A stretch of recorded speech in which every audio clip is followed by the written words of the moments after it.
Hello, Ken Coles here, General Manager of Farming Smarter. Just want to take the opportunity to update you on some of our activities and some of our insights of recent past. So we're now getting into spring, although we got hit by a big spring storm. Things are progressing rather quickly.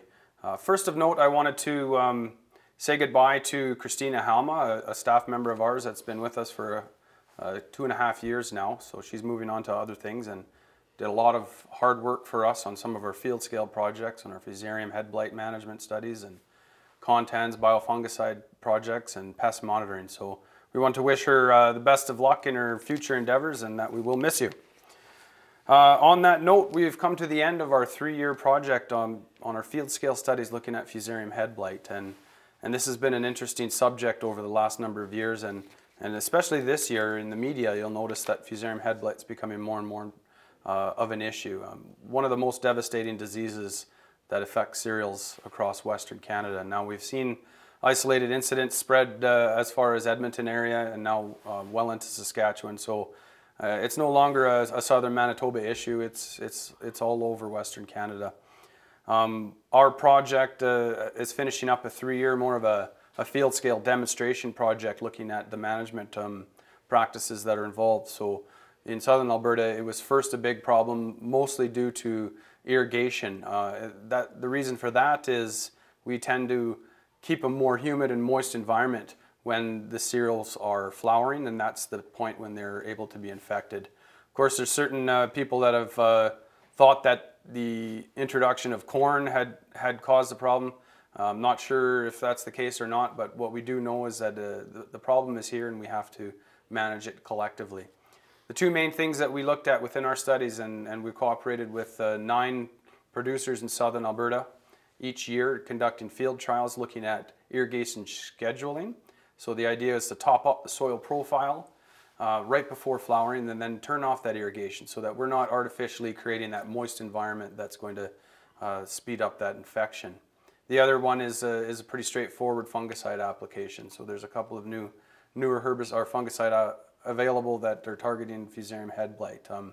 We're just wrapping up our final report. Of course, our results were all over the board.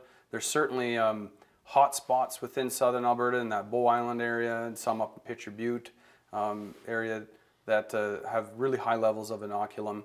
So obviously neighboring areas are going to want to think about what they're doing. Good rotation has been shown to be probably the most important thing. But we did see some positive results with the irrigation management, and we've seen some practice changes over the last 3 years. At the beginning of the project, very few people were thinking about irrigation scheduling, and now towards the end of it, I'd say the good majority are doing it. So that's a good news thing that the guys are paying attention, they're adopting the practices that they can that will help mitigate the risk of that project. In addition to our 9 cooperator field trials, we did a survey each year, 25 random fields. We kind of split them between irrigated and dry land. Certainly we have seen that there is more concentration in the irrigated lands, but definitely we did see some positive Fusarium graminearum results in the dry land area. So given the fact that 2010, 2011 were both very wet years, we did see infection in dry land. 2012 actually was not a bad year for southern Alberta for Fusarium, although the rest of the country seemed to get it. A lot of the reason was we had a really wet spring, but by the time flowering occurred, it had gotten hot and dry. So the conditions that were not favorable for infection, so we kind of got lucky in 2012. Of other interest, we've recently got project approval on our fungicide night spraying project. So we've finished 1 year on our herbicide night spraying, and we wanted to apply the same principles to our fungicides to see if time of day affects our fungicide efficacy. So we're looking forward to working with Dr. Kelly Turkington out of Lacombe, Dr. Ron Howard and Dr. Mike Harding out of Brooks, as well as the folks up in Falher, Sarda, Peace River area. We've got JP Pettyjohn and Vance Uremko that are collaborating with us on that trial. So we're going to look at 4 different crops and as many fungicides as we can and just see if we can learn a little bit about how we can fine-tune our fungicide applications. Particular interest, recently we had the opportunity to meet with the provincial Agricultural Minister, Minister Olson, out in Medicine Hat, and we're pretty excited to be able to have that opportunity. I know that he's been busy meeting across the province with different interests and groups, but Farming Smarter, in conjunction with Erika, had the opportunity to meet with him. Now, we spent a full hour discussing things. The neat thing that I thought was that Minister Olsen brought 2 urban MLAs to the meeting. Certainly there's been a change in representation in southern Alberta, as most of the rural areas are now represented by Wild Rose.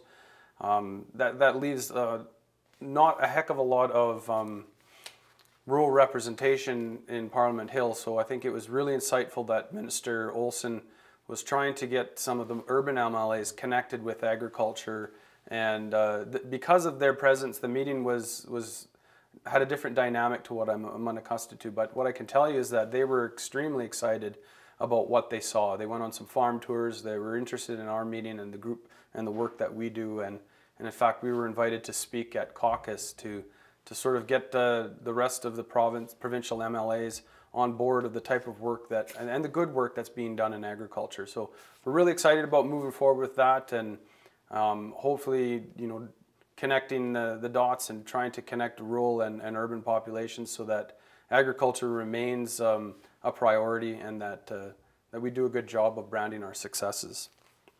We also just recently finished off our annual general meeting, and this was at Ag Expo. We had around 80 people that came and saw presentations from myself and some other Farming Smarter crew, Jamie Puchinger, as well as Dr. Ross McKenzie and Brian Whittle on the marketing update, and Dale Khalil with Alberta Agriculture. All of these videos will be available online shortly on our website, so if you want to relive the vivid experience, we'll have that there for you. Of note, we wanted to say thank you to Ron Lamb, our departing board member. Ron Lamb's been on the Southern Applied Research Board for many, many years, and has been an extremely positive influence to the direction of our organization, and his contributions have not gone unnoticed, and we sure hope that he has a good break and that he'll consider coming back. So thanks, Ron.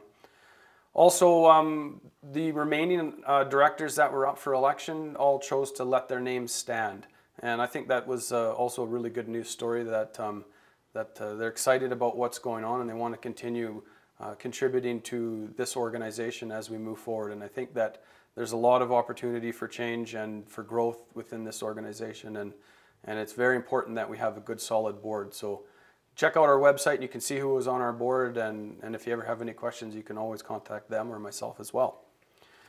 We also had our Erika AGM up in Leduc in March 5th. The Farming Smarter board decided this year that they wanted myself to represent Farming Smarter to the Erika group, and that's an umbrella organization that represents applied research and forage associations across the province. So they asked me to put my name forward as our representative and to sit on the board, and I was successful of getting a spot on the Erika board. So I'm hoping to contribute the best that I can towards this provincial objective. I just wanted to give you a quick update on some of the events that we've got coming forward, and we've got a nice publication available on our website that if you're a retailer, you can print it off and put it in your office, or you can just mark your calendar. So that's available. Coming up rather soon actually is our crop walks, and in partnership with Alberta Agriculture, Dr. Ross McKenzie, Doon Polly, we're going to try to do a number of crop walks like we have in the past, and we've sort of slated every Thursday in June, as well as probably one Thursday at the end of May, depending on how the weather goes. So, you know, keep that in mind. They're morning crop walks that run from about 9 to 12. There's no charge for that. It's a good opportunity to get together and see what some of the issues are and see what some of the research is. Our Farming Smarter Field School this year is slated for June 25th to June 27th. Now this is a week and a half earlier than we normally do that. We just felt like we'd give it a change. Try it up towards the end of June when crops are a little bit smaller. I think there's a little bit more to look at. So our theme this year is Down Under, Can You Dig It? And we're going to try to focus on everything below the ground. You know, roots, root diseases, insects, that sort of thing. Sort of a different twist on our field school. We've also got just recently booked a guest speaker from Australia, Dr. Nick Poole, who's going to be working with Kelly Turkington in talking about diseases. So we're kind of excited about that. During the regular field school time, we've decided to book a bus tour. So we're calling it the Montana Bus Research Tour. This is going to be July 9th to 11th. And basically what we've done is we've loaded up a bus of people. We can take about 52 people or so.